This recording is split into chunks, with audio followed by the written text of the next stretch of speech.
Hello and welcome to the Brooklyn Rail's 105th New Social Environment. I'm Nick Bennett and I have the pleasure and privilege of being your MC today for a conversation between Gil Batle, Nicole R Fleetwood, Ray Materson, Frank Maresca, with our host Choghakate Kazarian. We are also thrilled to have the poet Raphael Rubinstein here, who will read to close today's program. And now to introduce our guests and host today.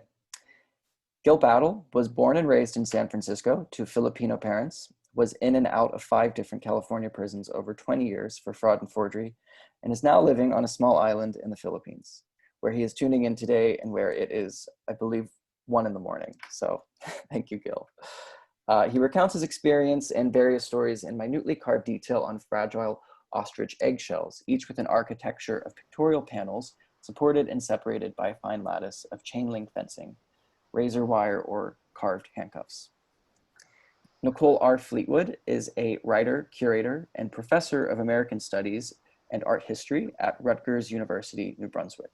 Her most recent book is Marking Time, Art in the Age of Mass Incarceration from Harvard University Press in 2020.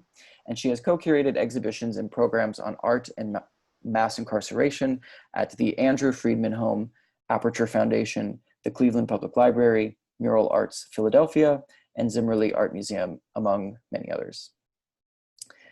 Ray Materson is a self-taught artist known for miniature pictures that he sews from threads of unraveled socks. He came upon this approach to making art while serving a period of 7 years in prison. He has continued creating art since his release from prison over 25 years ago.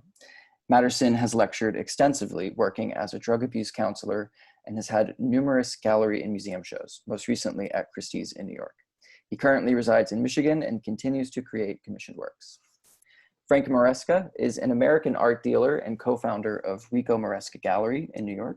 A longtime advocate of self-taught folk and outsider art, he has showcased the work of artists creating on the margins of the art historical mainstream for over 35 years. Through many gallery exhibits, museum collaborations, key publications, and philanthropic work, Maresca has championed the crossover of vernacular art into the contemporary and modern arenas. And finally, our host today, Choghakate Kazarian, is a French-Armenian-born curator and art historian interested in post-war and outsider art. She has been curator at the Musée d'Art Moderne de Paris from 2011 to 2018, and has curated several exhibitions on artists such as Henry Darger, Lucio Fontana, Piero Manzoni, and Carol Apple. She's now pursuing a PhD at the Courtauld Institute of Art with a dissertation on the American artist Albert Pinkham-Ryder. She is editor-at-large at the Brooklyn Rail. So after all of those introductions, I'm very, very happy to pass this microphone off to you, Choghakate, to get the conversation started today. Thank you, Nick, for this introduction. And thank you, everyone, for being there despite our so many different time zones. So today's talk is about art produced inside prison and the occasion of Nicole Fleetwood's new book, Art in the Age of Mass Incarceration. And so this book, Marking in Time, was really wonderful book that I truly enjoyed. And it grows out of 9 years of research and creative practices among incarcerated artists. And Nicole, your research not only draws on various sources, but an important part is given to real personal contacts with the artists themselves that you have met and interviewed. So I would love if we can start with you telling us about this 9-year journey. Thank you so much, Choghakate and Nick and everyone with Brooklyn Rail who's made this possible. And I want to say it's really an honor to be on panel with Gil. I've admired his work for many years, and I'm glad this is the first time actually being able to interact with him. And Ray, thank you also for being here and for your incredible work. And Frank, I'm really, thank you for championing the work that you champion. So it's great to just be in conversation. I'm going to talk for just a few minutes, and I always like to talk about the book through images. I'm a visual person, and I think it's more interesting than just me talking at you. So I will talk to you about how the book began and show you some of the images in the book. And then then I'll turn it over to Gil.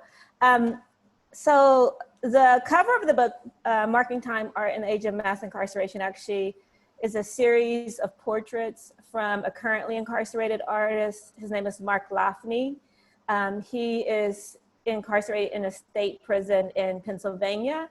And over the course of his incarceration, he's worked on this series of portraits.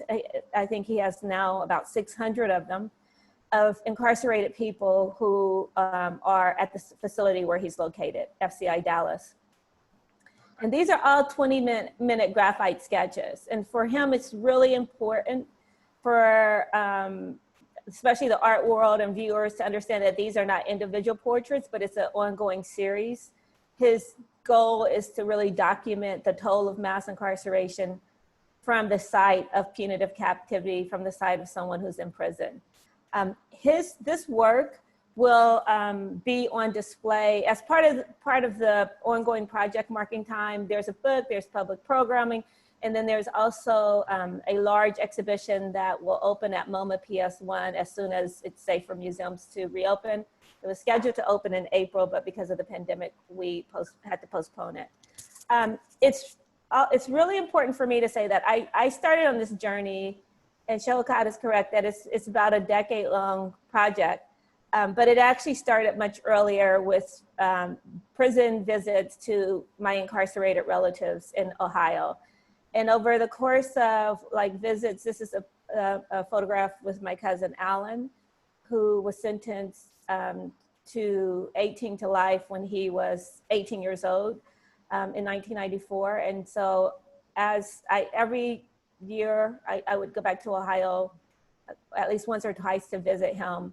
And we'd always take these photographs of during the visits. And over a course of time, I just got really fascinated by the backdrops. Most of the backdrops are painted by incarcerated people and the artwork that was on display inside the visiting room. And so I just got more and more interested in that and wanted to pursue it and to think about the relationship that incarcerated people have to visions of freedom, to making, how they're managing time.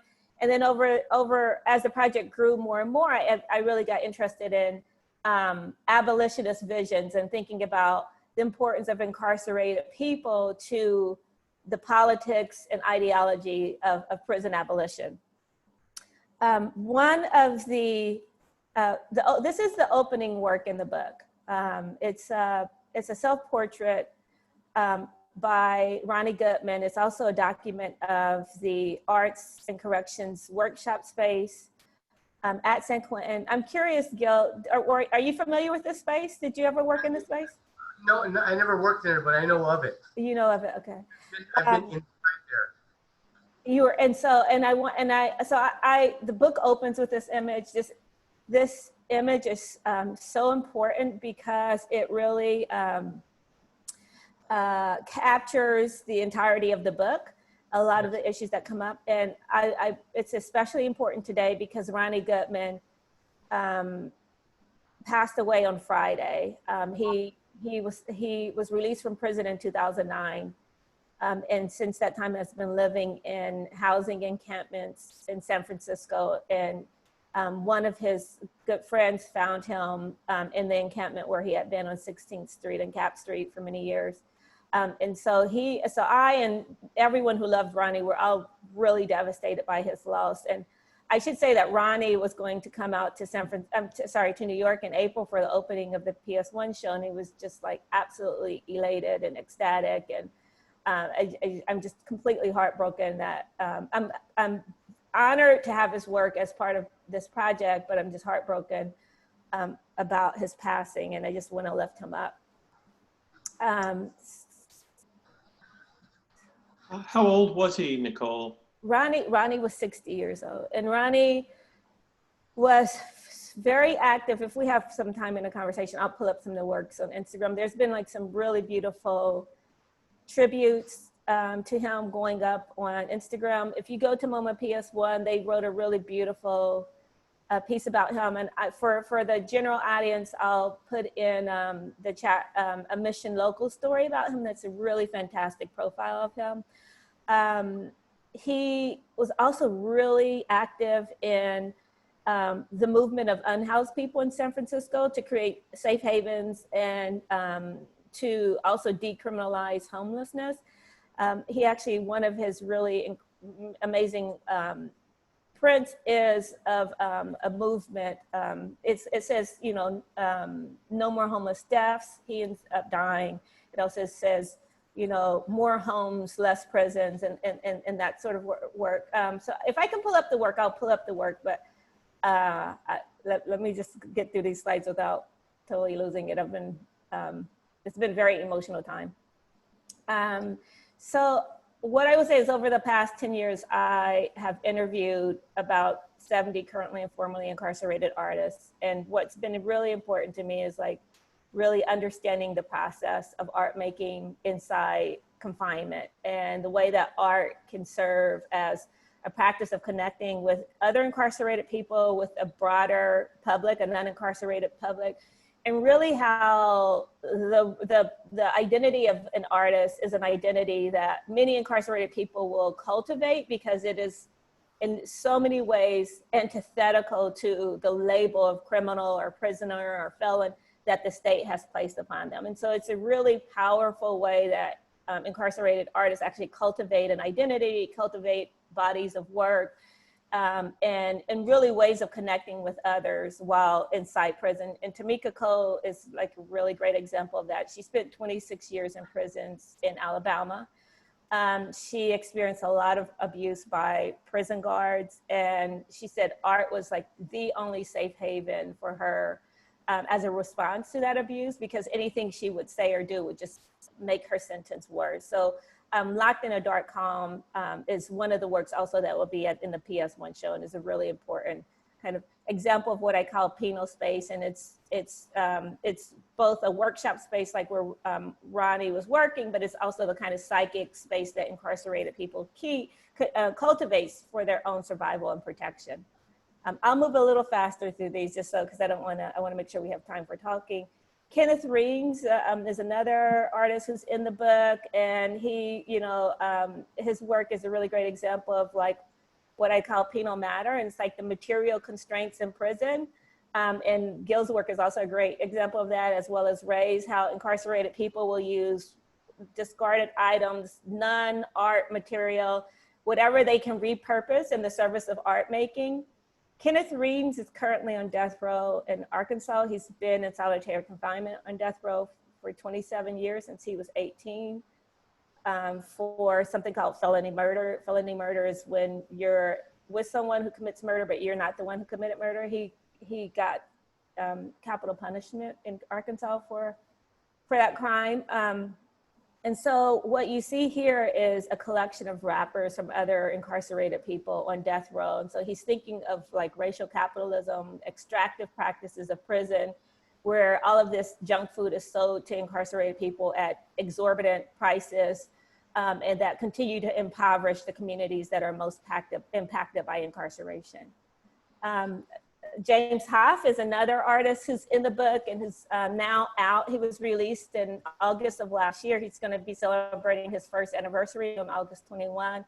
Spent 27 years in prisons in Pennsylvania. And you see some of the things that come up for incarcerated artists. Like he's thinking very much about like prison labor and all of the extractive processes of incarceration. He's also reflecting very much on like how so many entities benefit from systems of punishment. So even though prisons are very expensive for states to run, they suck resources away from schools, from public health, from other social services, which is one of the biggest arguments around abolition, is that we're taking billions and billions of dollars that should go for healing and health and putting them into punishment and torture in many cases.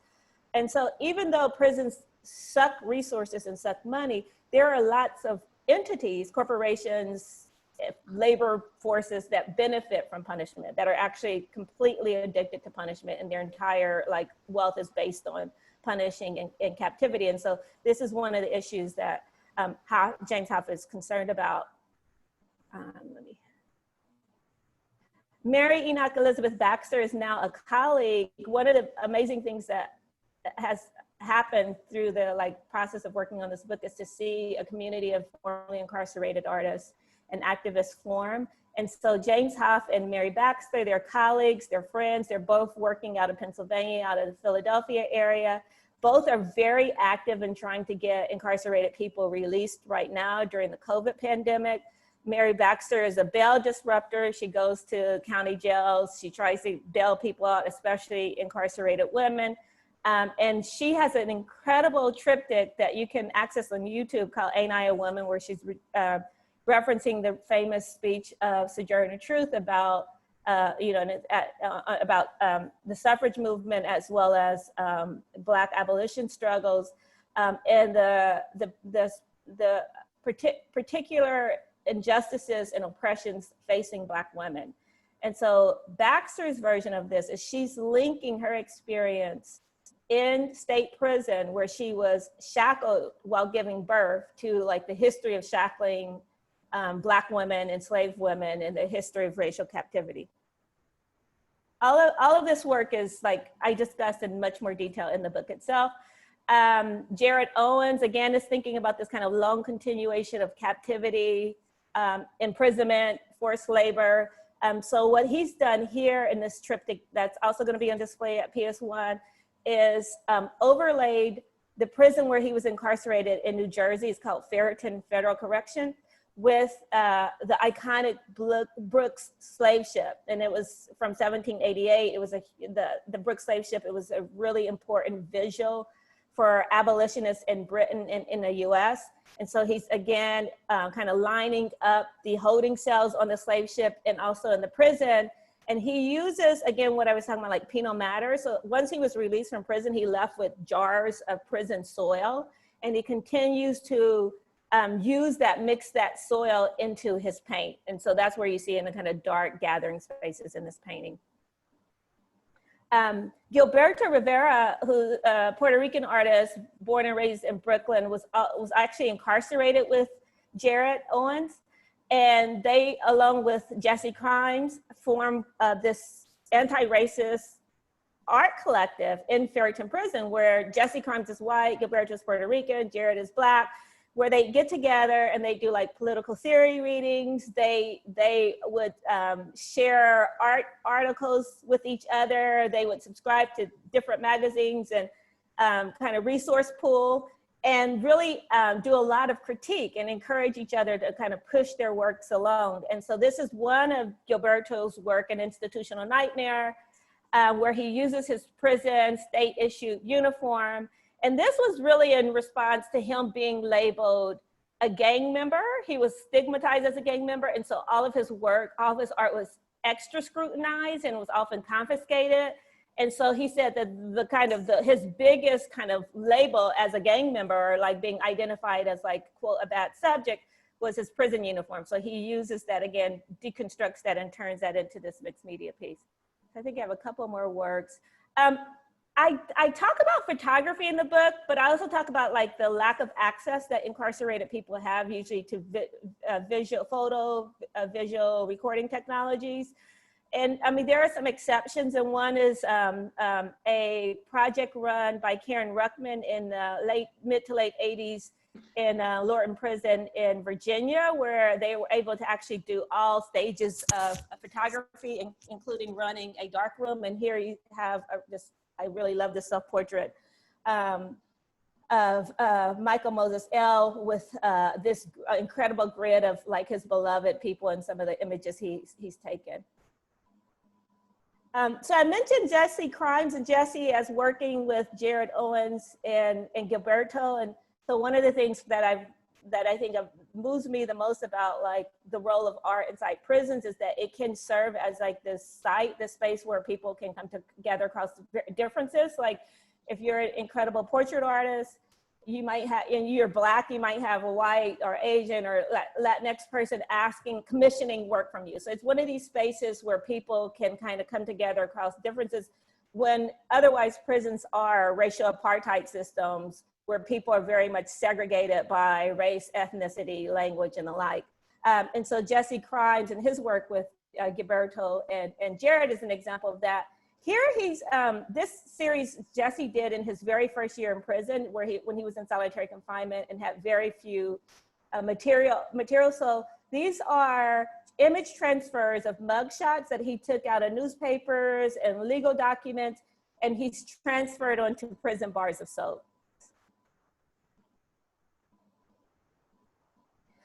These are details from the Pyrrhic Defeat portrait series that I use for the cover of the book.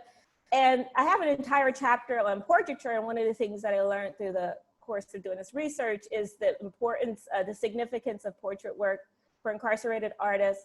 It's a type of currency. A lot of incarcerated people who are really talented portrait artists will barter, will be commissioned by other incarcerated people or even by prison staff to do portrait work. They're often called prison rich because they'll like, you know, amass either money or goods from if they're a really talented portrait artist. And again, these are all 20-minute sketches that Lafney has done over the course of his time in prison. I talk about portrait work, and clearly self-portraits are really important to incarcerated people. And many of the people I interviewed talk about like, especially how important self-portrait work is, because it's one of the only ways that incarcerated people have kind of control over their own representation when the state has marked them as criminal or offender or felon or bad subject. And so portrait work is especially significant. This is Russell Craig's. It's a well-known self-portrait that's, it looks like a square here, but it's actually 10 feet by 8 feet. And he did it when he was released and was on parole. And it's a collection of all his prison documents that he uses as his backdrop, as his parcel backdrop for this, this really powerful self-portrait. George Anthony Morton is also someone who spent 10 years in federal prison and became a really accomplished portrait artist. Once he was released, he was accepted to the Florence Academy. There's a documentary being made about him right now. He actually runs an atelier out of Atlanta where he's teaching other people the art of portraiture. Then I have a chapter on solitary confinement that's, you know, it's really very intense chapter to think about people in punitive isolation and absolutely very limited access to any kind of materials, and also not able to access art classes, educational programs, often not having an audience or a community to share their work with, and how they still use art making as practices of survival. And one of the artists I feature is Julia Lutallo, who spent 22 years in isolation in New Jersey. Because for his political beliefs, he was a member of the Black Liberation Army. The state separated him from the general prison population because they were afraid of his ideas and him sharing his ideas with other incarcerated people. During that time, he made all these really incredible political collages where he incorporates his mugshot, his prison documents, appeal forms, and the like, and then sent them out to the Prison Watch program, which is run by the American Friends Service Committee. And they would use his collages in their work and their advocacy work to end long-term solitary confinement. My book also, for me, one of the things really important is to put the work of incarcerated people in conversation with some of the practices that are taking place in the contemporary art world broadly, also among non-incarcerated people. And so I end the book with a focus on Sable Lee Smith, who's an incredible conceptual artist. She's never been incarcerated, but her work all looks at the carceral structures and their impact, especially on Black families. She grew up from the age of 10 onward. Her father was in prison, sentenced to life in California. And so much of her work thinks about like fragmentation, thinks about the visits that she would make all the time to see her father. And also use what I say is like penal matter. So here you see like the visiting tables, in what I call is like a carceral blue, which is a color that's very common in California prisons. And then I want to end with Gil's incredible ostrich egg series that was inspired from his time in California prisons.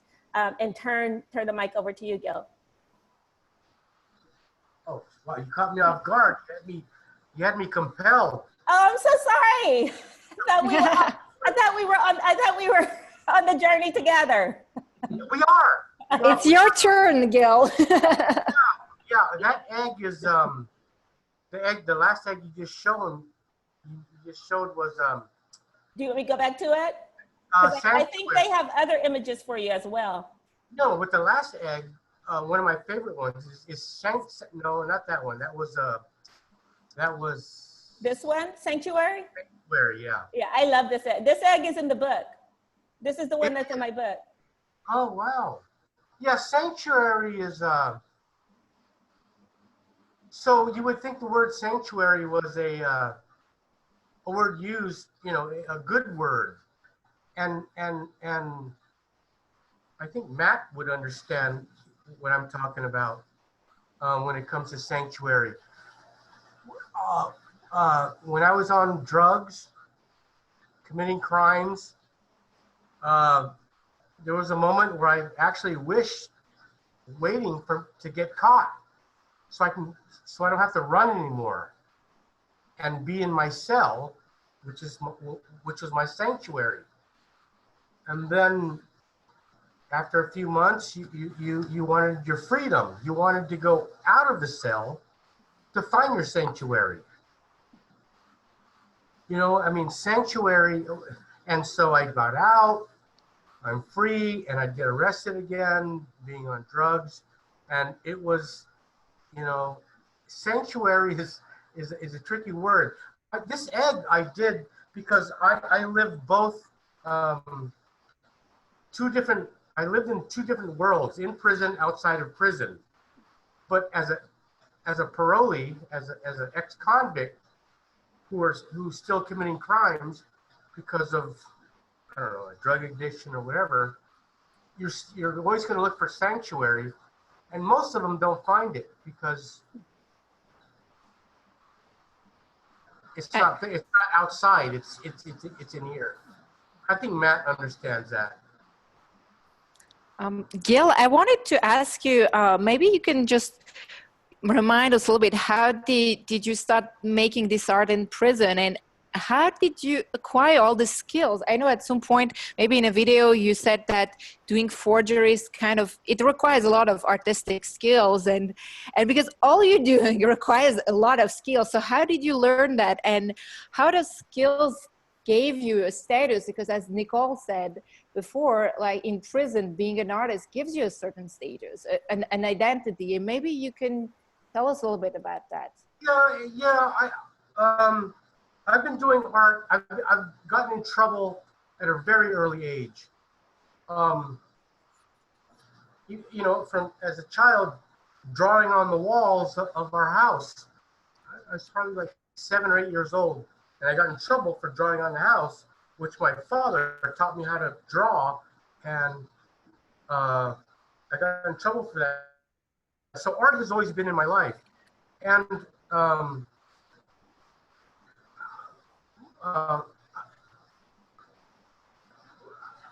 don't want to take up too much time, but oh no, take your time, please go ahead. Yeah, I think with the fraud and forgery, because I've done art my whole life, prison, tattoos, and whatnot. But I really believe that my creating, I created my own traveler's checks. I got in trouble for making traveler's checks, and the laws back in the 90s weren't as structured and as strict as they are today. Back in the 90s, I was able to create my own traveler's checks. Yeah, there. Okay, you see that? You see that guy with no head on the right side? That's me. This egg is called Fraud. And the title talked about the charge of fraud. But you can also see it's fraud that I was a fraud. I had to be that I was a fraud because, you know, I had no identity. The guy tattooing the inmate without the head tattooing him didn't have an identity. Neither does the guy committing the counterfeit. So this egg is called Fraud because I lived a life of fraud. But through the whole time, that fraud was actually art. I survived by creating a currency that worked. And I think the excitement that I got from creating it wasn't about money. It was about creating something that people actually believed was authentic into surviving. I was hungry. I was on drugs. I was hungry, and the only gift I had to offer was my art. And as a felon, no one's gonna hire me. So I thought, fuck it, I'm gonna do what I do best, and that's art. And I was able to survive with doing fraud. So I think I got off tangent there. But yeah. No, Gil, this is incredible. I you know, and it's such a treat to hear you. I've been wowed by this for so long. But if people don't know, Gil is in the Philippines right now. So it's 1 a.m., 1:30 there. And yeah, so it's such a treat to have this international conversation. And he's one of the artists that I didn't get to interview, partly because of the distance. But it's just an honor to hear you talk about what inspired you to do this work. Thank you, Nicole. Thank you very much. I appreciate that. I appreciate that a lot. I guess it's Frank Maresca. I have a question that I think has to do with well, it's actually for Gil and for Ray, and getting back to Sanctuary, which I find to be terribly interesting. There was another African-American artist, no longer living, but by the name of Henry Ray Clark. And Henry Ray Clark was incarcerated in Huntsville prison in Texas. And Henry Ray Clark said, I'm sure lots of other people said the same thing, that you can lock up my body, but you can't lock up my mind.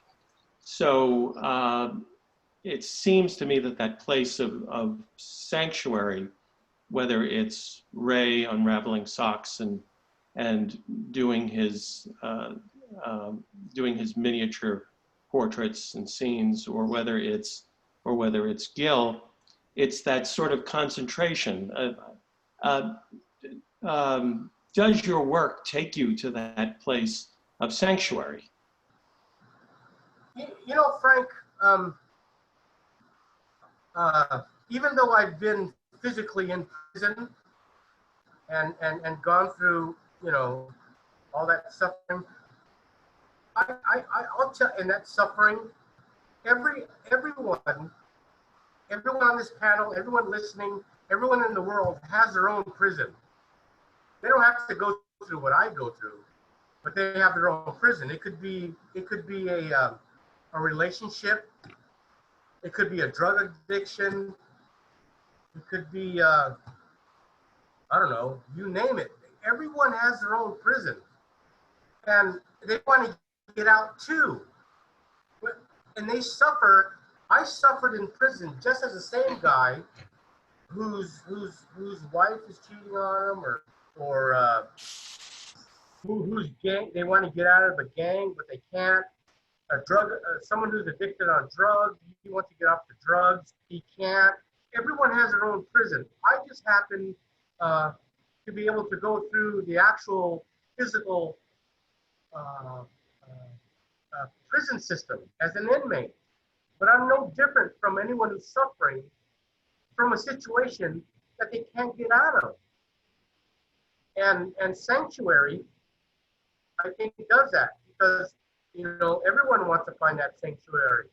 But, you know, until you figure out what's best for you, that sanctuary is a fleeting idea. You know, I found it out late in the game. You know. So you know, again, this question, you know, is for both Ray and Gil, and I've always been curious. Did anything good come out of your time in prison? We always talk about everything that is bad about prison, but were there any benefits to you both? Yes, Well, maybe. Go ahead. If I can chime in here, I have to say that prison was probably one of the best things that ever happened to me in my life. Because like Gil, I struggled with drug addiction and alcoholism for many, many years. And it was finally being captured and sent to the prison in upstate Connecticut, where I didn't know what I was going to do, but I found the art. I was, the first thing that I created was an embroidery of a University of Michigan M that I sewed onto a hat. And the next thing you know, I had all other inmates saying, "Where'd you get that?" And, "Can you make me something? And I'll pay you and pay you." And was really great because I was getting cartons of cigarettes, which, were pretty amazing. And it saved me. I was I was probably one of the few inmates in the prison system that could say there's not enough time in the day, because I was inundated with requests to do pieces of work. This particular piece is actually entitled Involuntary Blue, and it was about an inmate that came into the prison, and he was a cocky kind of prep school kid, had the nice kicks, had the color TV in his cell, but he also had an addiction. And ultimately, to pay for the drugs that he got from the gangs that basically run the prison, he was turned out as a prostitute, and he ultimately commits suicide there in his prison cell. And I remember seeing him carted out on a gurney one morning. So yeah, prison saved my life, and the art came of that, and it's still blessing me and doing great things for me in my life. So if that answers your question, Frank. It does. Oh, do you feel, Gil, how do you feel about that? About Anything beneficial that came out of your time inside? this interview right here is beneficial. I mean,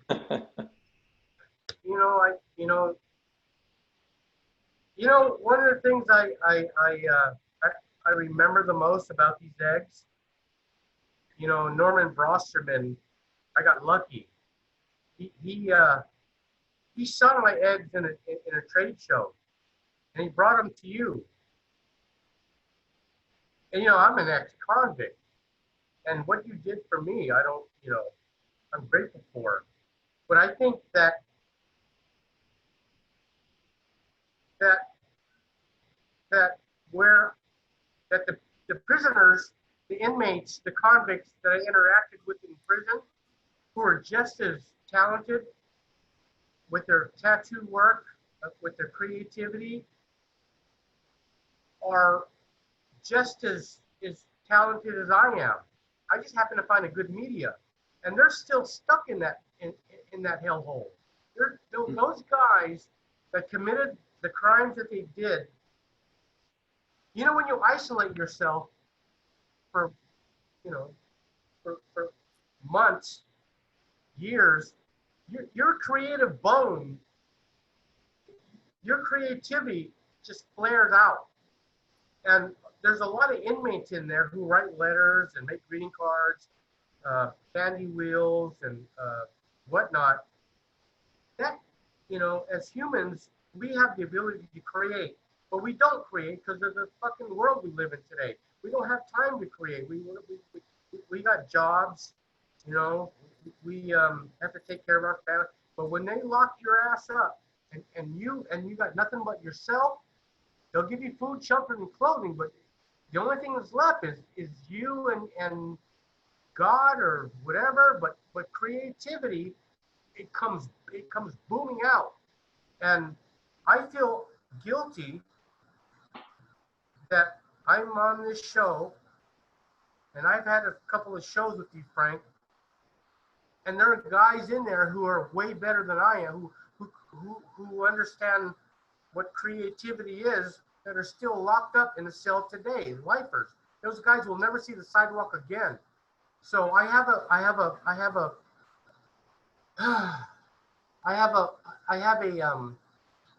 a regretful bone in my body that, you know, I can enjoy the privilege and you know, to be on a show like this when those guys are in their cells who will never see this show, and I feel like I cheated them.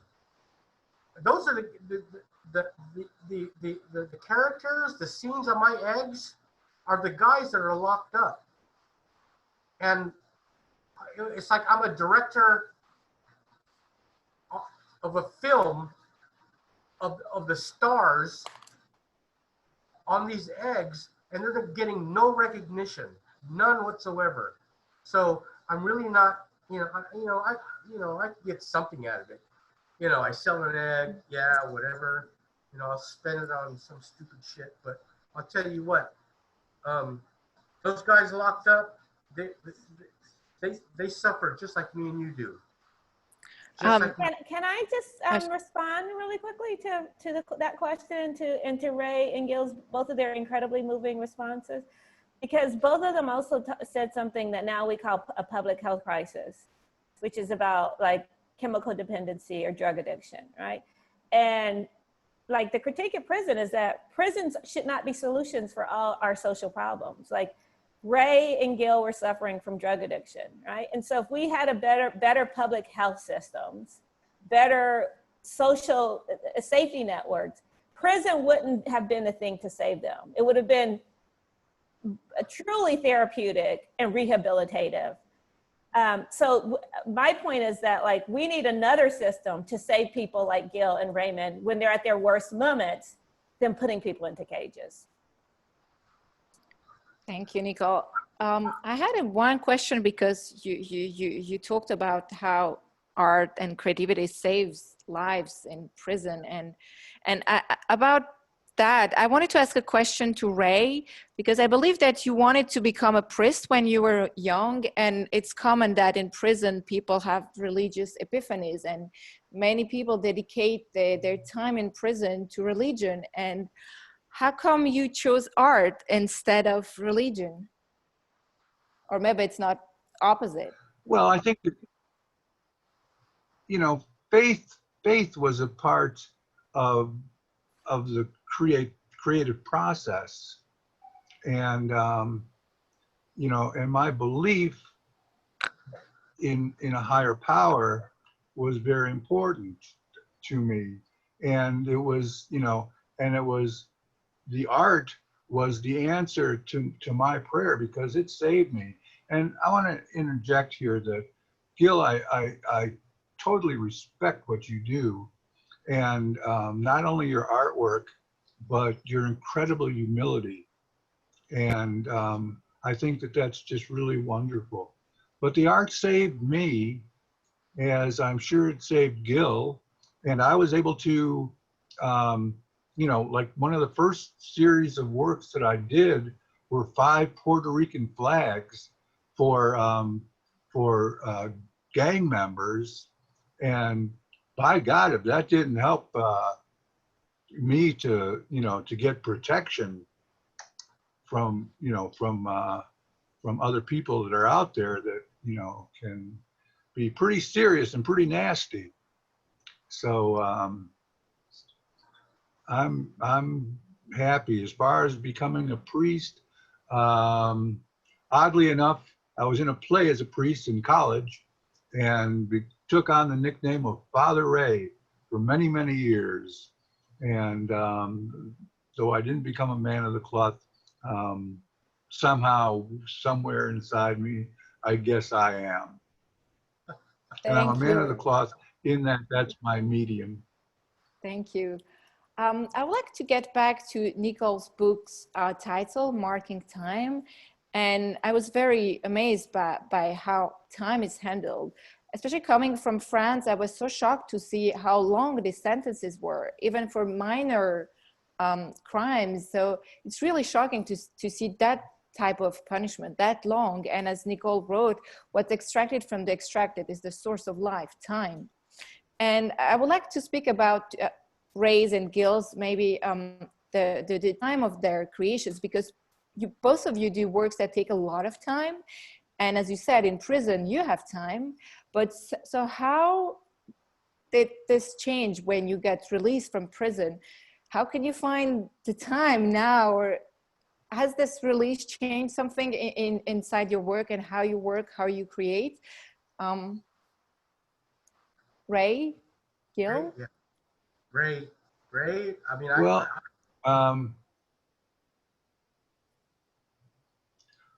I was fortunate enough to already have a following and collectors when I left prison, so I was able to keep at it. But as I was told, art is kind of a feast or famine situation, and I ended up having to, find a real job. But I kept doing the artwork, and it was different. One of the things is that I didn't do a lot of pieces of artwork while I was incarcerated that depicted prison, because for me, as I'm sure it was for Gil, it was an escape. It was a way to get out of prison. So when I was working on this, this little 6-inch sewing hoop that I made and creating these pieces, I was in those pieces, and I was out of the prison every day. How is it for me now? It's great. I said in an interview years ago that good things have happened as a result of the artwork, and I firmly believe that they will continue. And as Gil also said, part of the good things that have happened have been, is this Zoom presentation as well. And I'm flattered and honored to be part of it. Thank you, Ray. How about you, Gil? How did your work change? I mean, you could have just stopped making art once you were out of prison. Why did you continue, and how you change also your materials? Because obviously you didn't have access to ostrich eggs in prison. And why this change, and why did you continue making art? Gil? And Gil, I'm curious, once you were released, when did you go back to the Philippines? As soon as I got my passport. I didn't want to get back. I was what's called a my parole officer called me he always said, you're going to go back. He knew my parole. So I would do a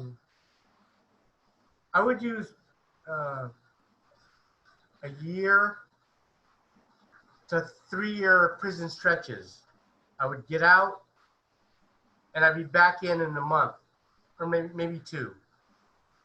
And my parole officer, and I had different ones, but my last one, a Filipino guy, believe it or not, said, what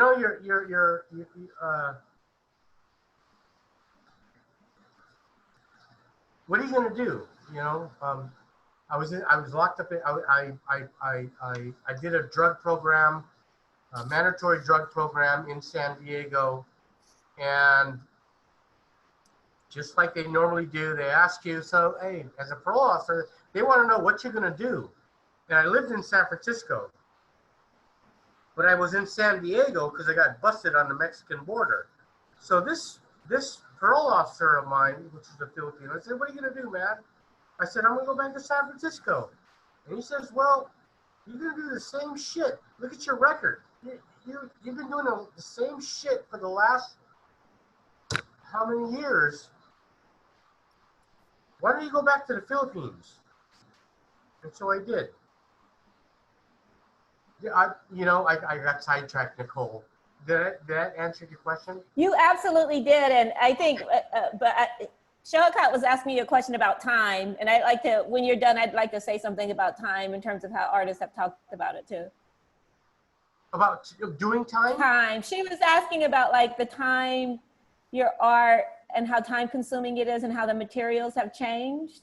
Yeah, I sidetracked you, and I'm sorry about that. And so, and then there's someone in the chat wanted to hear more about tattooing and prisons and the relationship to art and the body and the like. Okay, my mind was set on what Raymond was saying, because Raymond's seen the same shit I see. He's seen it. He understands. And I was about to say something. What was the question that you placed with Raymond? I'm sorry. I'm not used to this. Oh, the question was how your perception of time changed, because you had a lot of time in prison to do art. And well, first of all, how you change, your work changed over time once you were released from prison. And because your perception of time changed. Okay, yes, okay. So, so like Raymond, we get locked up and we follow this new, we have to, in order to survive, we have to follow this new trend of survival. And we actually, me and Raymond, we live day to day doing the same shit, keeping our nose out of trouble. We make art to get protection. So me and Raymond had a status. We did things that most inmates couldn't do. So in prison, we were the small percentage of people that can create. I mean everyone can create, but Raymond and I, we did stuff that most inmates couldn't do, and we gained the status.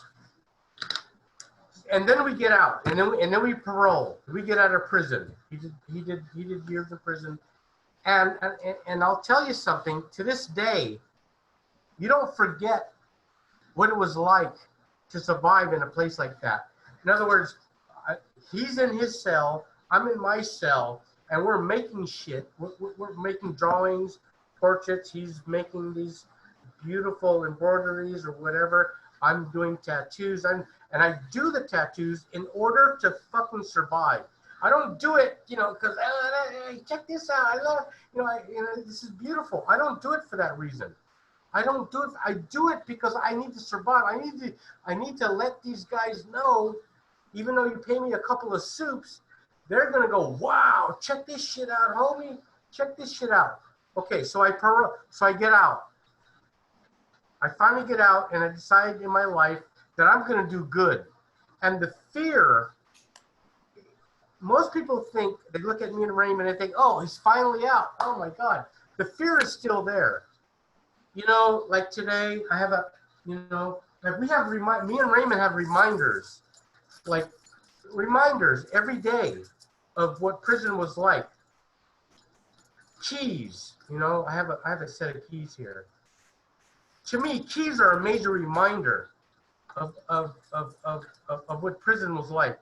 When you hear keys, the guard's coming to either lock you in or lock you out. Certain like lights, you look at the electric light and you can have a light on anytime you want. Not in prison. The light gets taken out at this time. Everything around me and Raymond reminds us of prison. Every fucking thing. Food. We can eat fish, a filet mignon or salmon. You can't get that in prison. You can't get it in prison. Raymond, help me out here, man. There's things that. I just want to say that there was an expression that was often said in prison, which was, you can do the time or you can let the time do you. And, to me, I did the time, but I used the time. And because there were guys, you know, that had calendars on their walls and they'd X off every day. And I'm telling you, if you want to spend a long time in prison, you watch the clock and X off the days. You know, to me, it became a time when, you know, it wasn't this week in April, it wasn't this week in May, it wasn't June. It was, okay, well, it's springtime now. Okay, well, now it's wintertime. So the time went by in seasons. And so there was, you know, you're right, though. I mean, a lot of things remind me of prison. And talk about the keys. I remember we had one particular correctional officer that would be coming down the tier. He'd be banging them keys and banging them keys and banging them keys. And I said to him one time, I said, "Why do you do that? It's really annoying." He says, "Well, I want it to be annoying." He said, "So if anybody's doing anything they shouldn't ought to be doing, they'll stop." You know, when you and I were doing artwork in prison, we were almost like celebrities, right? Oh yeah, absolutely. Yeah, we've forgotten where we were. I mean, because if you're facing 7 years, I'm facing, you know, 4 or 5 years. We get so used to where we are. We got food, shelter, clothing. You know, we don't have to worry about shit. But if you fall into the wrong crowd, which is not a easy thing to do, Raymond, you know that, you know, because the inmates that you knew, they were affiliated with certain gang. I've been in so many prison systems. I mean, California prison systems. And to try to keep your nose clean is virtually impossible with the people that you run with, because they're connected with the other violent people. And I think art gave us that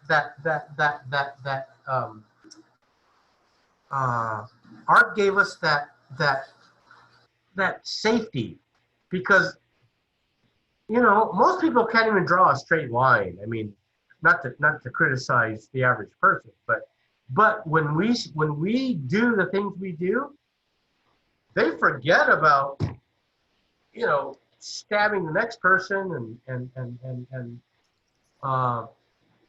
getting ready for the next riot and whatever. They're like, "Hey man, can you give me one of those?" And then you realize, Raymond, that I have an edge. I have an edge here. I have something. I have a weapon. You have a weapon. I had a weapon when we were in there, and our weapon was art. It's a fucking weapon, man. It's a weapon in the world, on the outside world too, but on the inside world, you know, I'll share a story with you. No, that's a long story. Anyway, art really, as an artist, you can actually save lives. Especially on the outside. On the inside, no one's gonna. You're untouchable, Raymond. You know, if you made an art piece for a shot caller in prison, no one's gonna touch you. If I do a tattoo for a guy in prison, no one's gonna touch me. I might not, you know, I could be a fierce warrior, and I'm not. You know, people think I am. You know, people on the outside think, "Oh man, that guy spent fucking 25 years in fucking prison." It's like, so yeah, he did, but that doesn't mean I'm gonna, you know, you can't argue with me. You can argue with me, but in prison, you don't want them to, you know, we have that label on the outside that we're ex-cons, and people are like, "Whoa," and he's an artist. Whoa, that's cool. They have no idea what we actually have been through in order to survive through our art, and I think that's beautiful. Gil? Yeah, go ahead. Interrupt me. Because you're saying something about, like, even the idea of people being, quote, tough guys in prison. And there's a great question that came out. It said, you know, can you talk about gender, especially making art in a men's prison? Is being an artist not regarded as being feminine? How are ideas of gender shaping how you did your art inside prison? And one of the things that I learned talking even to like some trans and queer artists is that often, like you were saying, if they were really talented, it was a kind of protected, being an artist was a protective category, that it would protect them from certain kind, because people really relied on them for their art making skills. Well, I tell you, I was in San Quentin. I was in Jamestown and Chuckawalla. I don't know where Raymond was from, but I'm sure he has the same stories to tell. As an artist, okay, I'll put it this way. If you're a transgender, transgenders in prison also are serving life sentences. The baddest inmates that I know were transgenders. They will slit your throat in a minute. Some of them were, they were brutal transgender. And there were some, if you to separate them, a transgender from a normal inmate, you get a guy, you know, who's a he's an inmate, and then you get a transgender who's in there for whatever she was in there for, or he was in there for, she or whatever. Speaking of gender, I wanted to ask a question to Ray, because Ray, you chose embroidery, which is very famously known to be a women's thing, a lady hobby. So how was it perceived inside prison that a man doing embroidery? Do you think that was an issue? You know, it's, you know, that's a good question. And I got, some eyebrows were raised, so to speak, when other inmates would see me sitting there on my bunk with my sewing hoop, and I remember one particular inmate who, every time he'd pass me, he'd say, "Hey, Betsy Ross, how you doing?" And so there was that kind of question. But the thing was that, people admired the work, whether they were guards or whether they were inmates. And, and the art was also a teaching mechanism for me, because I had guys, I remember working on an embroidery of, from the play Hamlet. And I had guys would always come up and say, "What are you working on? What are you working on?" And so I showed this piece, and he said, "Tell me about this." And so I said, "Well, this is this guy Hamlet, and his uncle killed his dad." And, my connection is unstable. Okay. But anyway, and other guy, and I did other pieces that were historical. As I said, I didn't like to do prison pieces in the prison because I didn't want to escape into prison, for God's sake. I was already there. And so I did pieces that could be used, ultimately, I found out, to teach people. I mean, a lot of, probably the majority of people that are in prison, have less than an 8th grade education. And, and they've never heard of people like Shakespeare or Chekhov. And to be able to share these stories was a wonderful gift in and of itself for me, because I would say, good Lord, I'm being able to help educate someone, even if just a little bit. Did I answer the question? Yeah, thank you. Nicole, you wanted to add something maybe before? Well, there was another question that came up that was really powerful, asking around for Gil, if he hadn't taken that advice of his parole officer to go to the Philippines, do you think that you'd be the artist you are today? But I just wanted to say something about what Gil was saying, talking about gender and sexuality in prison. And I think that often what like dominant media, how dominant media portrays gender and sexuality in prison is often incredibly sensational. And there's all kinds of nuances and complexities around how people identify in prison and the kind of friendships and practices that that emerge in prison. So I wanted to just say that, especially, you know, this is a conversation that's dominated around talking about men's prisons, but there's also like, you know, interesting and related, but also different kinds of art practices that take place in women's prisons. So I think just for us to like really kind of put that out there and say that this is like, there's a lot more going on than I think people who are not inside prison have access to. And there's a really great organization called Black and Pink, and it's a nonprofit that supports gender nonconforming people in prison and create pen pal relationships and the like. So to me, that's really important to just put that out there. And one of the things that you were talking about time earlier, and I think time is really important for us to like just sit with, because we live in a system of punishment that's framed around time. So throughout history, we've had different ways of disciplining and punishing. And for the past two centuries or so, we focus on like sentencing people to time. And it's such an existential experience that like you're living your life as punishment. So like you wake up, you're in prison, you wake up, you're being punished. You take a shower, you're being punished. You eat a meal, you're being punished. And one of the powers of making art in prison is it's like a renegotiation of that time. It's like, instead of serving time as punishment, you're serving that time in the service of art making. And Dean Gillespie is one of the artists in my book, spent 20 years in prison for a crime he didn't commit. And the only way he survived that was like saying, okay, it's gonna take me 3 months to make this sculpture. It's gonna take me 6 months to make this miniature. And it's like completely reshifting his relationship to time and not having the state manage it, but he actually is managing time for himself. Okay, so you have two questions here, right? You have two questions. One on feminism in prison.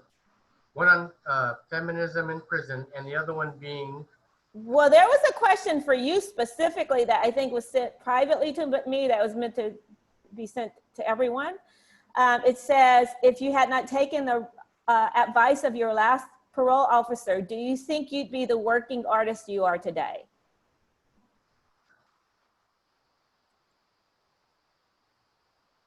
Wow, that's a good, if I would, no.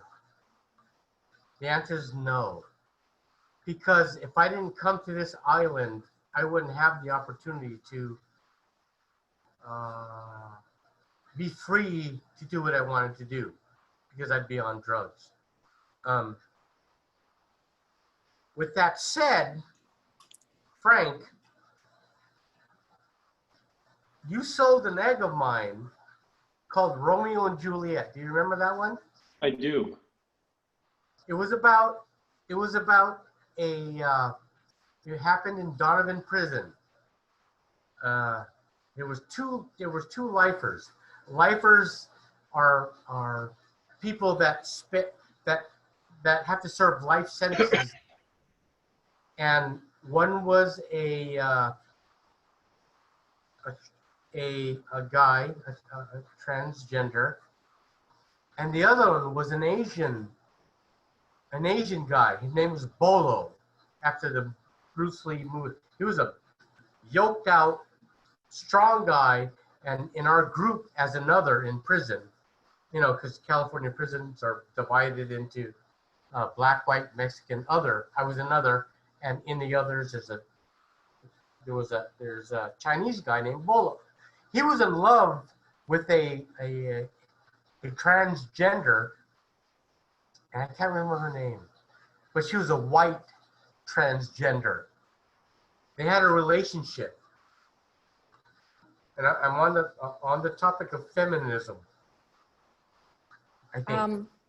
I would like, because speaking of time, we will start running out of time. So I wanted to ask one last question before we move on to the public's question. Frank, I would like to ask you a question about how and when did you find out about Gil's work, and how did you come to represent him in your gallery? And if you can also talk more largely how you deal with that type of art, because your gallery represents all the various subcategories of outsider and folk art, and you have shown the works of several incarcerated artists such as Joe Massey, Henry Ray Clark, Frank Jones, and of course Gil Batle. And maybe we can also talk about how this fits into the general non-category that is outsider art. Sure. But I also think, Romy, I think that Gil had a good point. He was trying to say an artwork that he made that was based on a relationship that took place in San Quentin. And I just want to say that I think that was important, that he was saying that this was a relationship that he documented through one of his eggs. Sure. Oh, sure, sure. Go ahead. No, you know, we can't be timed. And I know that this Zoom thing, we're pressed on time. I don't want to go into it. Go ahead with your meaning. The story is a complex story, but it's depicted on my egg, and it was related to the topic we were talking about. So no, go ahead, go. I don't want to, it's a long story. I have so many long stories, and I don't want to hog. I just wanted to acknowledge that, because I thought that was, again, it pushes us to think about prisons and intimacy in different ways. So, but I wasn't trying to hijack the mic from Frank, but I just wanted to acknowledge that, and you don't, and we can turn it over to Frank, but I just wanted to put that out there. Okay, I will, even though men's prisons, it's a men's prison, and there are, I don't want to turn this into a, but there are transvestites, there are men that are actually women, and I believe that. So there is a feminine movement. There's a feminine atmosphere in the prisons, and it's very well accepted in the prison system. That's all I want to say. And the story. Thank you. You're welcome. So, Choghakate, in answer to your question, and I'll try and keep it short. I was introduced to the first to two eggs that Gil Batle created, and they were brought to me sort of late one night, and I looked at them, and I was immediately drawn to them. But what I was instantly drawn to was, I said, how the hell did this guy create? It was the technical expertise of what Gil had created that first drew me in, because I hadn't seen anything like that before. So at first I marveled, as I did with Ray's work and the embroidery, same sort of thing, technical expertise, technical excellence. And then, like almost immediately, I held this egg in my hand, and I started really looking at the egg. And all of a sudden, the technical end of what Gil did more or less completely went away. And I was turning the egg in my hand, and I was looking at the scenes. And Gil said earlier today something about it being like a film, a narrative. So all of a sudden, I was holding Gil's experiential life within the prison in my hand, and I was turning this, and I was viewing this relief film. It was just so amazing and so real. And it's exactly what the gallery has been about. It's what the gallery has been about forever. I like to say that it's about the raw, kind of unvarnished truth of creativity. It's not about money. It's about reality, and that's what whether we're talking about Gil, or whether we're talking about Ray, or whether we're talking about another artist, Joe Massey, or Henry Ray Clark. All of these people served time. They either created their art within prison or they created art outside of prison. But at least for us, operating artists who are operating outside of the academia, somehow, at least for me, it seems to be truer. It seems to be closer to the bone. Whether that's true or not, hard to say. But it's how I feel, and it's what we've based our gallery on for 35 years now. Thank you. Nicole, maybe you would like to say a few words about the subject. I know at the beginning of your book, you discussed that briefly about which terminology to use to address that type of production. Yeah, thank you. And yeah, Frank, thank you for the work of your gallery. And I think, you know, it's important that for me, like, I feel like the goal of my project is to work against categories that marginalize people who are not working in established art institutions, and to really take very seriously the rigor, care, and skill set that go into the art making inside prison, and for people who are making art, again, outside of established institutions. For me, it also compels us to come up with new categories and new ways of talking about it. There's a reason I don't use outsider art to talk about, for example, Gil's work, because his work is very much dictated by institutional relationships. So is Raymond's. It's the relationship to carcerality that has completely informed their aesthetic vision. And so all art making is shaped by institutions. There's no art that takes place outside institutions. The idea of art is itself something linked to institutional relationships. Of course, there's creativity, but when we start using categories of art, we're talking already about institutional relationships. So for me, it's really important for us to like shift the margin and the center of the art world, and to really think about art taking place among people who are unfree or in punitive captivity, or people who are undocumented, with the same kind of care, rigor, and reverence that we give to other forms of art making. Thank you, Nicole.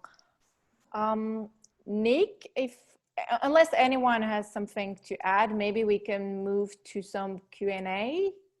Nick? Sure. Well, firstly, I want to thank all of you for a really incredible conversation, and I'm really honored that the Rail can have a space to talk about these things, and to create this dialogue for our audience and beyond. I want to thank you, Nicole, because some of the questions were coming through, Nicole so expertly weaved them into the conversation. So thank you, Nicole, for getting some of those questions into the talk today. One question, you did mention it, Nicole, but I was just curious, and I want to see if maybe Jillian is available. But Jillian asked a question about tattoos, and we sort of talked about that, but I'm curious if there's any more to be said. And I'm wondering, is Jillian, or can participants speak? Because Jillian is a professor who's done a lot of work with women and girls in carceral facilities, and does a lot of stuff on performance art and body art. So I think that absolutely. Jillian, if you can hear us, you should your microphone should be activated. Are you there? Hi. Thank you. Okay. Thank you. Hi, Nicole. Jillian. Hi. This is so wonderful. This has just been an amazing conversation. And your work and that of Gil and Raymond is also so inspiring. So my question was really just about that relationship between tattooing and prison art, and the relationship also just beyond just the aesthetics of tattooing, but the relationship to the body, because in many ways, the body is probably the only sovereign site, well, and not even, right, in a prison context. So what is that relationship, and how have Gil and Raymond sort of like navigated that? It seems like maybe Gil had more direct sort of practicing of tattooing also as that form of creative work. Is that question directed towards me? Yeah, I think you have to have the most experience with it, and I think Jillian is asking about like tattooing on the body when your body is held in captivity and confinement. Like, the kind of significance of that? You know, there was a lot of politics involved, prison politics involved in doing tattoos. Not only prison politics, but it was a felony. You can actually get another, because you're state property. If you're caught making tattoos on someone, the crime is damaging state property. You are state property. Wow, And that's really intense. Yeah, if you get caught making tattoos, you're going to get more time. So I had to be really discreet in what I do. And aside from making my own tattoo gun and whatnot, I made tattoos. Now, I don't know where Raymond was incarcerated at, but I was incarcerated in California. California is segregated in the prison system, unlike the East Coast. The East Coast, you can have a black guy and a white guy in the same cell. In California, that's not going to happen. And so I never got to do a tattoo for a white guy, whether he be a white supremacist or whatever. I couldn't do a tattoo on a black guy that was Crips or blood. I couldn't do a tattoo on a Mexican, Southern Mexican or Northern Mexican. I could only do tattoos for my people, which was a Filipino. And the tattoos I did were island scenes, Polynesian, tribal tattoos. But I just lost it. I just lost the question again. To answer your question, Gil. I was in the Ivy League of the prison system in Connecticut. And you're right. You know, I mean, we had you know, there would be black inmates sharing cells with white inmates, with with Latino inmates, right, and everyone else. And you know, it wasn't always comfortable for people, but for the most part, it worked out. As far as the tattooing goes, I shared a cell with a white tattoo artist who was really, really good at what he did. And he was constantly asking me if he could do a tattoo on me, because I was, as he called me, a fresh canvas, because I didn't have any tattoos. And I continually refused to get a tattoo. And sadly and interestingly, years later, I found out from another fellow who's still in the prison system that I write with that this particular tattoo artist died of AIDS. And you know, I'm thinking that was a good thing that I didn't get a tattoo from him. Raymond, can I ask you a question? Absolutely. You're from the East Coast, right? Right? Well, yeah. Okay, so you spent I'm time in Michigan now. But... Okay, but your incarceration time was spent in the East Coast. Correct. Okay, so I'm from the West Coast. Yes. And you probably know that on the West Coast, up and down California, the prison system is segregated. There are no cells shared with any other race but your own. Now, you being and I've always wanted to ask an inmate, and this is the opportunity to do that. I've never met an inmate from the East Coast, and I'm asking you, what do you feel about the West Coast segregating inmates? I suppose that it's that the system, the Department of Correction in California, considers it safer. Safer, thank you. Yeah, yes, you know it. They tried. So when I got out in 2004, and then I read some article in 2005 or 6 that they were going to try to not segregate the inmates. After 3 days, they couldn't do it. I think there was like, I don't know the numbers, and I don't want to misquote the article I read, but there were deaths. It didn't work, so they stopped it. So I understand now today it's segregated, but I still wonder why the East Coast accepts diverse segregation as opposed to the West Coast that won't. Well, prisons benefit from racial apartheid, and especially in California, prison guards and the whole system has created racial animosity among incarcerated people. It benefits the prisons to have racial animosity because that way people do not create a collective of incarcerated people that then rebel against the actual system that's holding them captive. And when you see successful cross-racial organizing, like in California around the hunger strike, it was people in solitary confinement across racial and ethnic backgrounds, including people from the Aryan Nation, working with people from the Black guerrillas, saying that, you know, solitary confinement is killing us all. And the state squashed that, right? The state does not want people to come together across racial difference. And when California tried to do that, they did it in the sloppiest way to set up for failure. So if you have decades-long animosity and do you put people in cells without any kind of practice of care, of course it's going to lead to violence. Wow. Thank you, Nicole. Oh my God, you answered I've wondered about that for the last 5 years. Thank you. Jeez. Yeah, thank you, Nicole, for putting that so clearly and succinctly.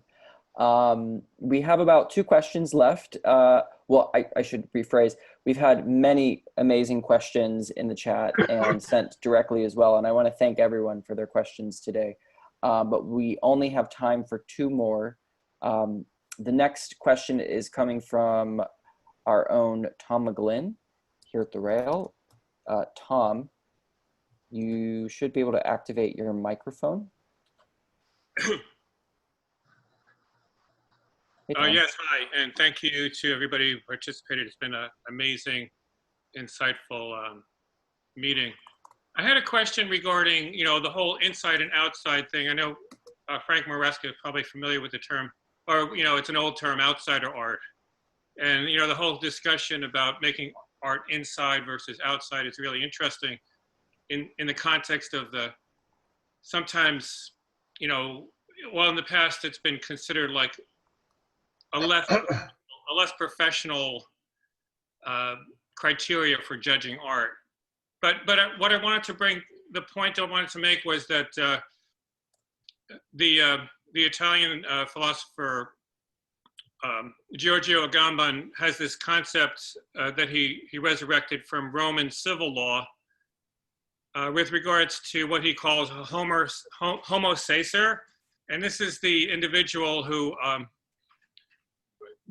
you know, is a criminal, broken oath, is subject to civil death, is what's called civil death.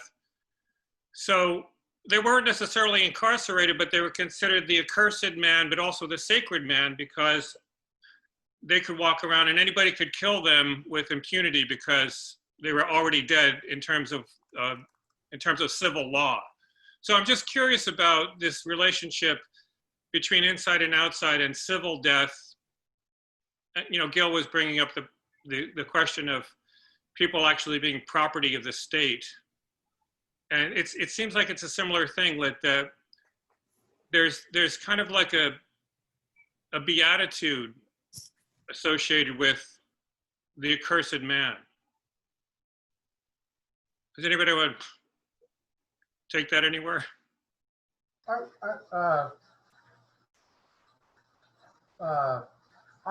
do. So as far as art is concerned, so in our society, you live the life that you're supposed to live.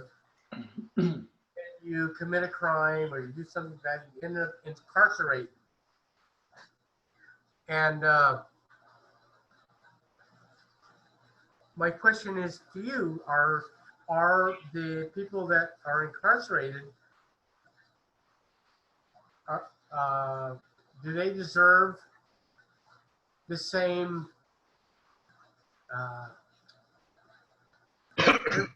that free man has after they get out? Well, yeah. I don't know if I'm answering the same. No, and I think that's kind of to my point, that, and you were talking about also the trauma, you know, the residual trauma of hearing the keys, which is, you know, it's a typical torturer's. That's what the torturer does. He doesn't use some sort of extraordinary contraption to torture the victim. He uses like a kitchen table. So when the victim gets out and they're sitting at the kitchen table, the trauma is revisited every time they sit at their kitchen table. So it becomes like a familiarized. So there's a civil death in that.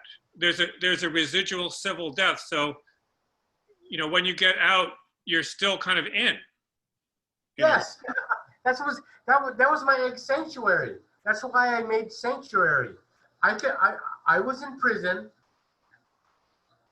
where my sanctuary was, but the goal was to get out of prison. So in other words, it's a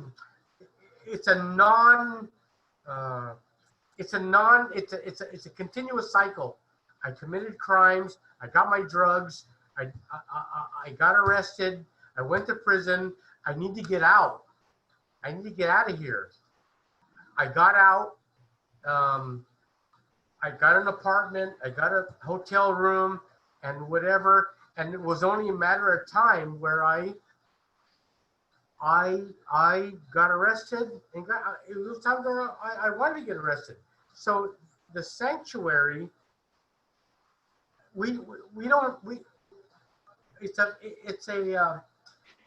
you fail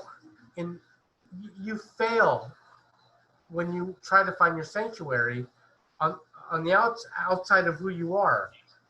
Sanctuary is not a physical thing. It's a spiritual thing. It's a internal thing.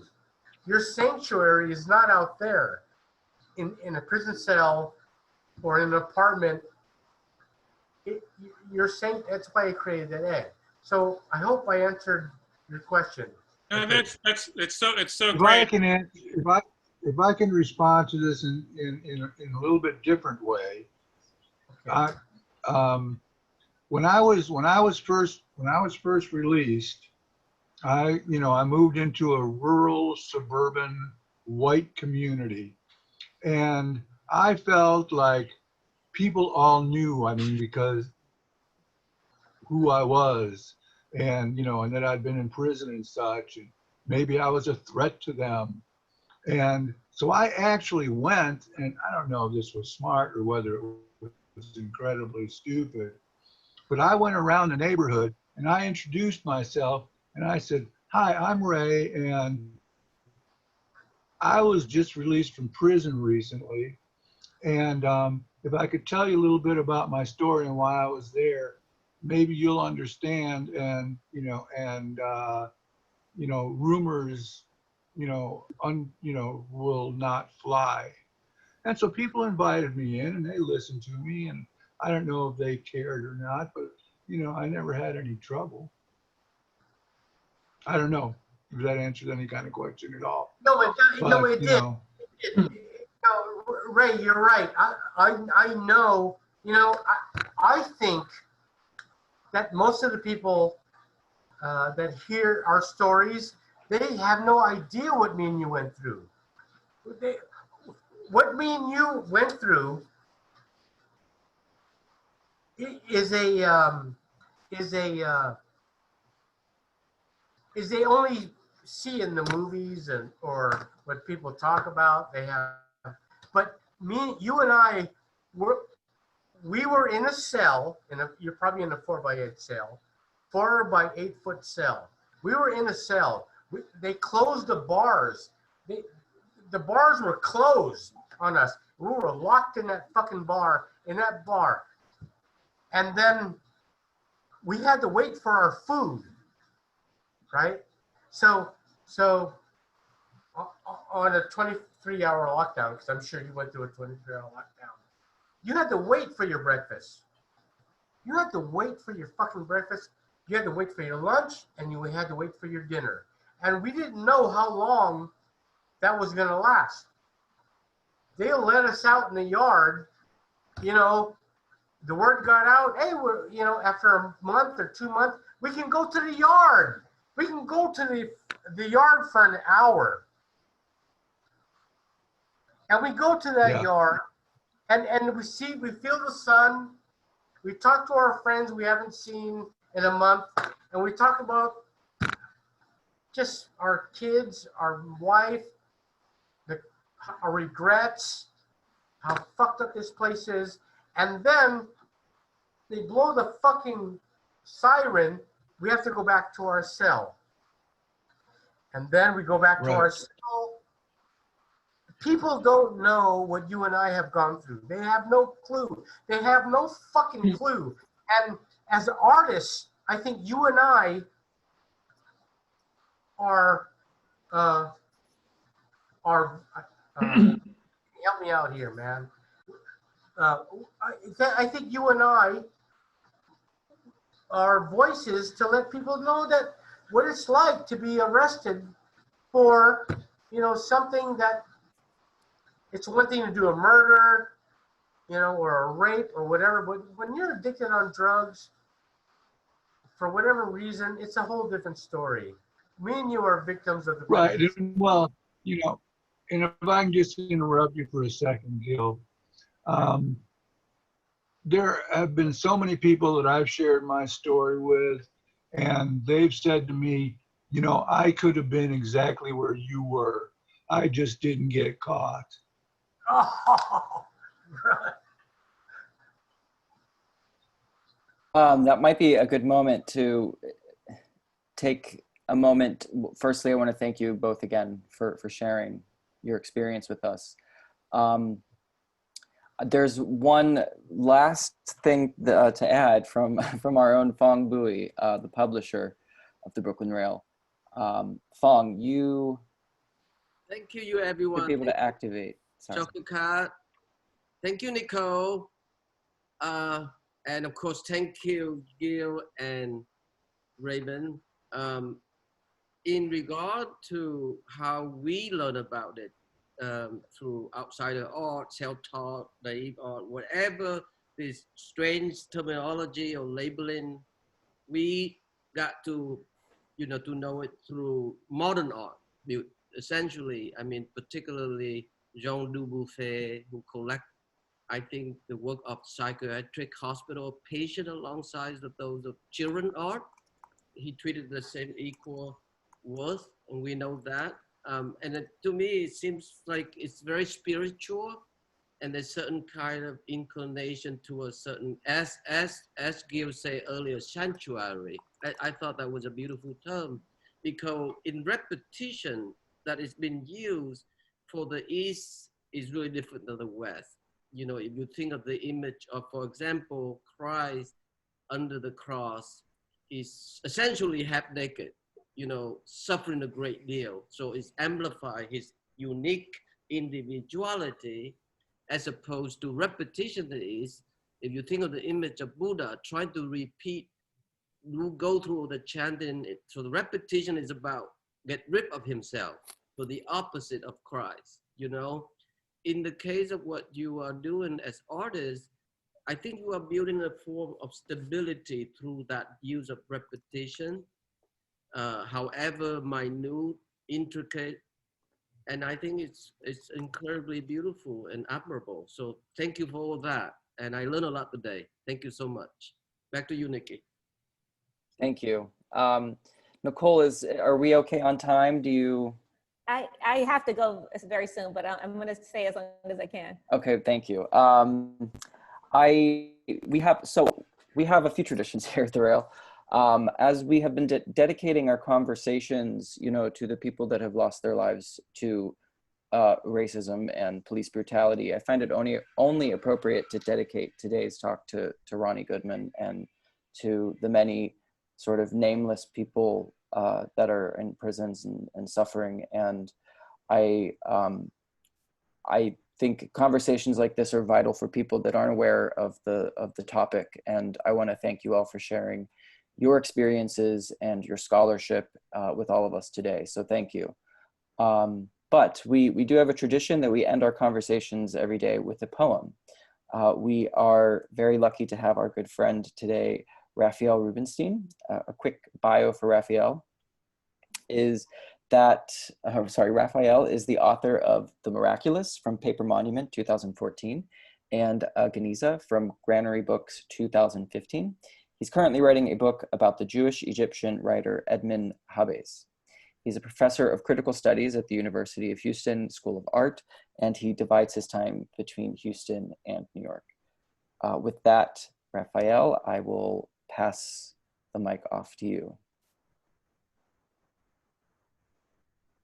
Can you hear us, Raphael? Yes, I can. Can you hear me? Yes, welcome. Okay, great. So like Fong, I learned so much today, and it was really a fascinating, illuminating, challenging conversation. And to hear Gil and Raymond talk about their lives and their work was really eye-opening. And I think it's a very timely subject matter. And I think, you know, we're living at a moment where people are reassessing the role of culture and the role of visual art. And I think a lot of us are kind of looking at, you know, what was great about today's conversation is a reminder that art is not just a luxury good. It's not just about status. It's not just about, you know, kind of creating these, you know, monuments. It's a matter of life and death. And that was really inspiring to be reminded of that.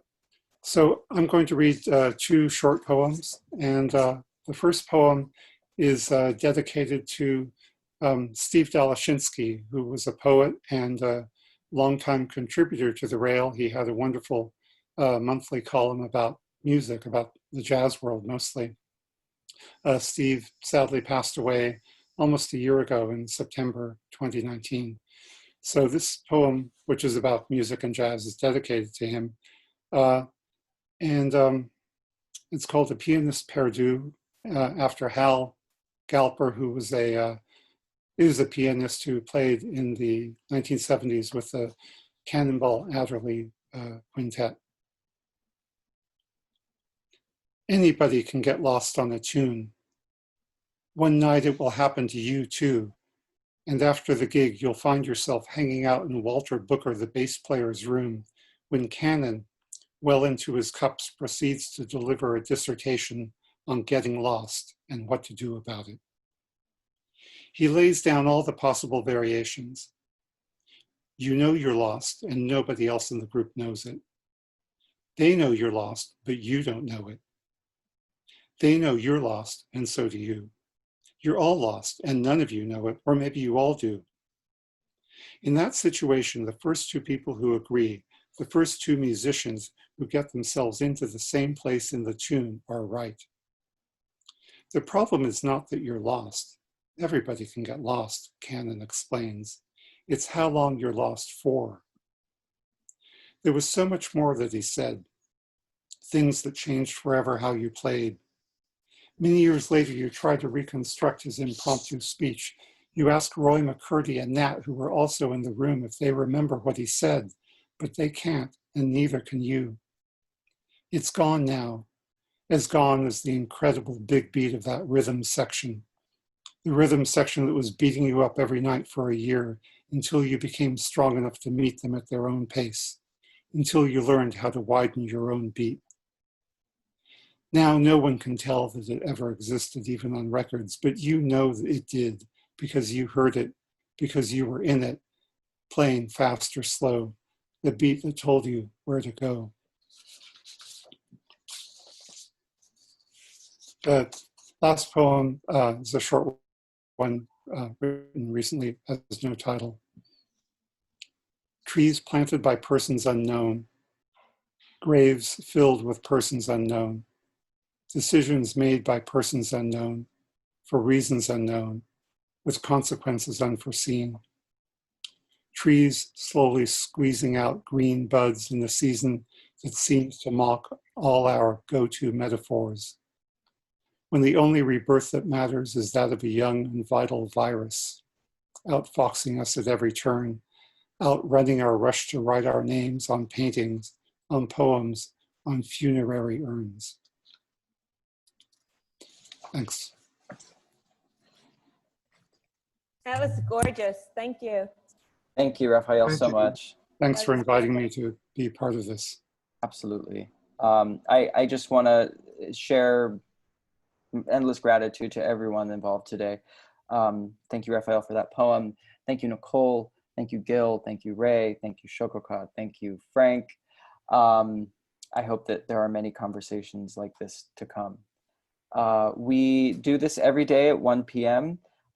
Please join us tomorrow with art historian Jason Rosenfeld and artist Shazia Sikander. And please feel free as we leave to unmute yourselves now and say hello or goodbye or just to applaud. But have a lovely day, everyone, and thank you for spending this time with us. I think you all should be able to now. Thank you, Ray. Thank you so much. Thank you. Thank you. everyone. Thank you. Thank you, Shoka. Thank you, Thank you, Ray. Nicole. Thank Thank you, you, everyone. Ray. Thank you, Gil, thanks, everyone. Frank. Thank you. Thank you, Raphael. for Gil, the be sure to follow up with me. Okay? Yes. Okay. Gil, I hope you Bye. can get some sleep.